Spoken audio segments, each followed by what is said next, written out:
This one specifically around the Catholic faith, and do you have any books to suggest for the non-historian? Broad question.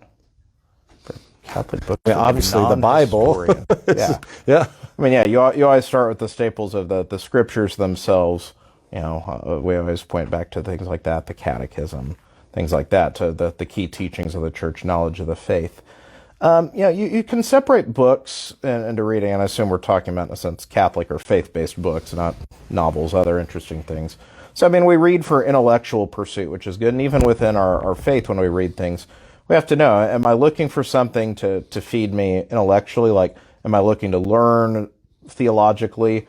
Is this something I'm looking to unlock something in prayer? You know, it's what we call spiritual reading. And the two are not exclusive to each other. Even with theology, you pray theology. That's actually you actually learn it. You don't learn theology, you pray theology. But it's first, and I suggest a little bit of both at any given time. You know, find a book that feeds you intellectually. Find a book that you can pray with in little pieces. And so it kind of depends what you're looking for. It's not like here's the one book to go read.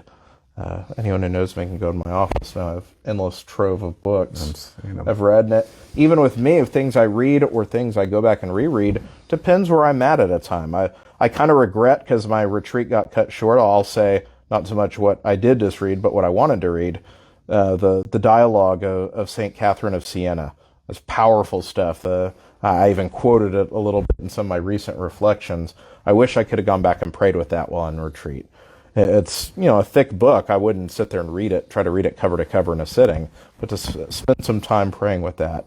So the writings of the saints, writings of theologians, writings of recent popes, I always love, I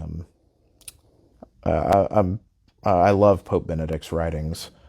So much of Pope Benedict was the time, kind of as my vocation was coming clear. My Catholic faith, I always say, was formed in the time of St. John Paul II, just as a Catholic, but my vocation was formed during the time of Pope Benedict. And I love his writings because when he writes, he has such a profound theological knowledge, but I love the way he writes just as a pastor, not just as a teacher. The Jesus of Nazareth books, if you've never read those, go read Jesus of Nazareth Part 1, 2, and 3. Breaks open the different stories in Scripture in the most profound ways, and you don't have to be a theologian to read those. And so there's so much good stuff out there. Just you need to know what you're looking for and get after it. Well, and a suggestion that just came up, I thought it was a good one, is maybe we should get a Father Jeff reading list together.